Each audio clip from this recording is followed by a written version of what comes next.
for you motherfuckers that really, I mean, we bring this out often, but I mean, shit, if you don't know the name, it's for a reason. Because you seeing this right now, if you are seeing this or somebody tells you of this, it's for a reason. I mean, this is your chance because that's actually your turning point, whether you accept it or reject it, okay? This is Romans 10 and 13. But whosoever shall call upon the name of the Lord shall be saved. How then shall they call on him in whom they have not believed? And how shall they believe in him of whom they have not heard? And how shall they hear without a preacher? Lord, bless and ordain the men of GMS to be that preacher that comes and tells you what time it is in the name of the Lord. If you walk your ass on by, fuck you. 2/3 motherfucker. Okay? It's a wrap for you. You already made your decision. Your ass is cold. Okay, no, better yet, your ass is lukewarm. You ain't even that, because even if you believe it, even if you hear the name and be like, okay, and acknowledge it, you still call on Jesus' name, nigga, you lukewarm. Actually, you can, or actually, if you refuse it, you just call it all together. Yeah, that's what I'm saying, yeah.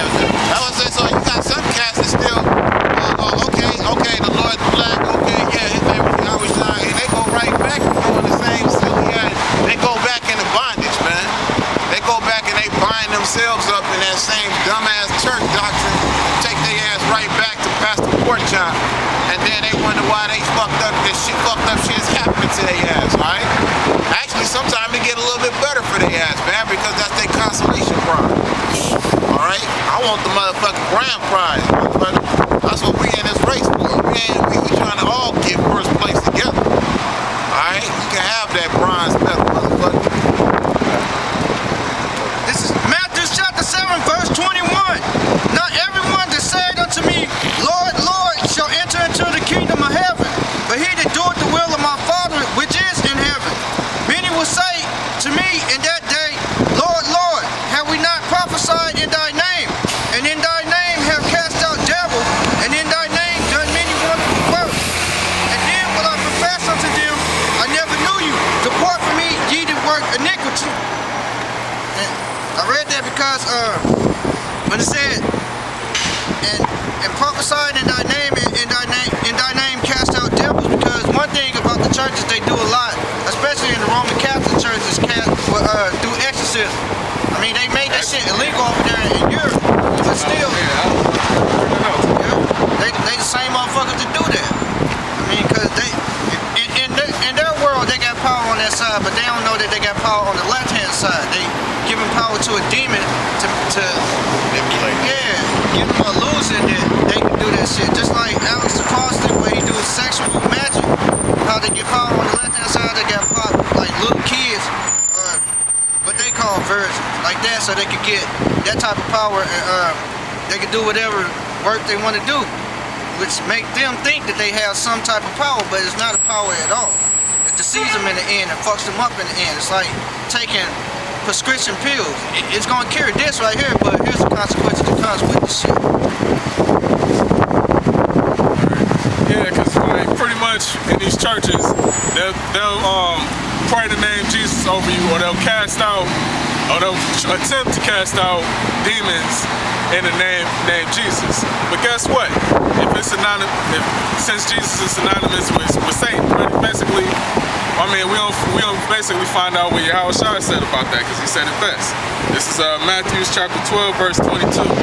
Then was brought unto him one possessed with the devil, blind and dumb, and he healed him insomuch that the blind and the dumb both spake and saw.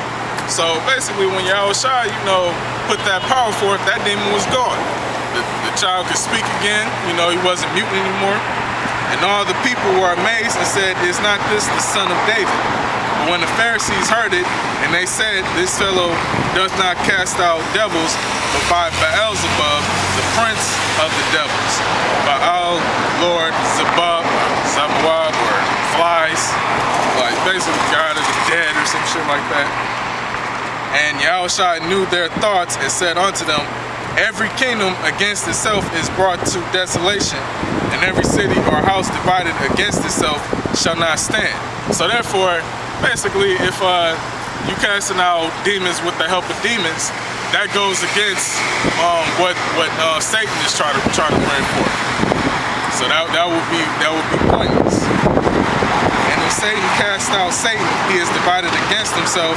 How shall then his kingdom stand? And if I by Beelzebub cast out devils, by whom do your children cast them out? So y'all was saying if y'all saying that I use the help of demons to cast out demons, then guess what? Who is the people that should come after you is gonna cast them out by? Therefore they shall be your judges. Who's our people's judges right now? Basically, I mean, they don't heap on to the elders of Israel right now, even though, you know, right now the elders and those of the elect is going to be established as the main judges. The judges right now are the people in these synagogues, these churches, which you call pastors and preachers. They will be your judges. They advocate for the name Jesus. That's the name where they cast out, or they call themselves casting out demons and speaking some gibberish language. Sound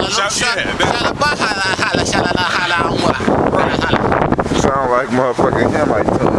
which is confusion. That's not speaking in tongues, because when you look up the word tongues, it means language. It sound like when a bitch is busting a nut, she trying to tell your ass something. That's what it sound like. You get an overflow in the warfare with them wicked ass demons, motherfucker. Opening your ass the fuck up. So Jeremiah, this is a precept to what the brother was saying. This is Jeremiah 23 and 14. I have seen also in the prophets of Jerusalem a horrible thing. Remember, Jerusalem was a people before a place.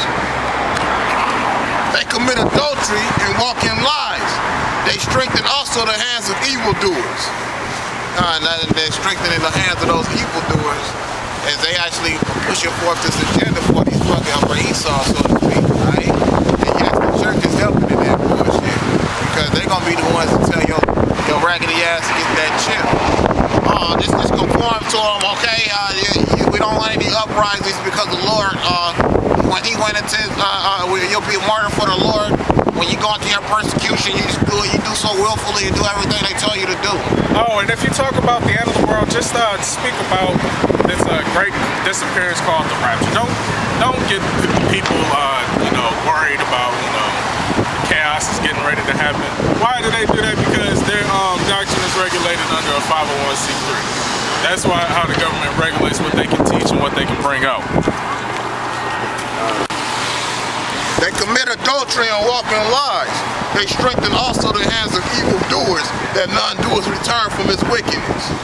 They are all of them unto me as Sodom, and the inhabitants therefore as Gomorrah. Because the motherfucker ain't shit after they accept the doctrine of Jesus Christ, motherfucker. What was that? What was that at? That scripture, what was that located so far as casting out the 7 demons stronger than itself? The waterless place. This is Matthew chapter 12, I'm gonna start at verse 43. Matthew chapter 12, verse 43. And when the unclean spirit is gone out of a man, he walketh through dry places seeking rest and findeth none. Then he saith, I will return into my house from whence I came out.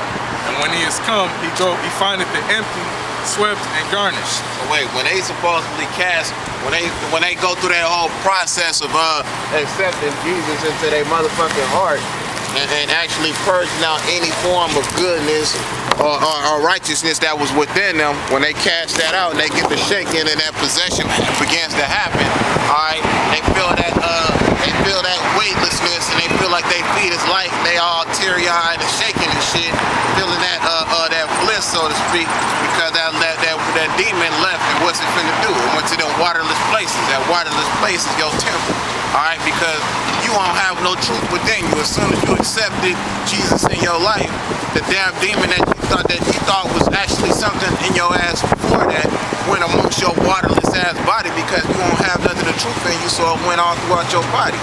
And what's the precept on that? I mean, he that believeth on me, as the scriptures believe, out of his belly shall flow rivers of living water. So therefore, basically, since you have the truth is not in you, basically you don't have a guard, like Ephesians the 6th chapter was talking about. And the guard, is basically this knowledge, this truth. That's that armor that the Lord speaks of. therefore, I mean, these demons can, I mean, they got free reign through you now. And because basically most of you people don't even study the meanings of words or languages, yeah, y'all gonna keep calling on the name Jesus. Y'all gonna keep saying, oh, what, the name Jesus is not, it's synonymous with Satan, or you guys are out of your fucking mind, you know? And then y'all just, hey, 2/3, fuck you. You said that, right?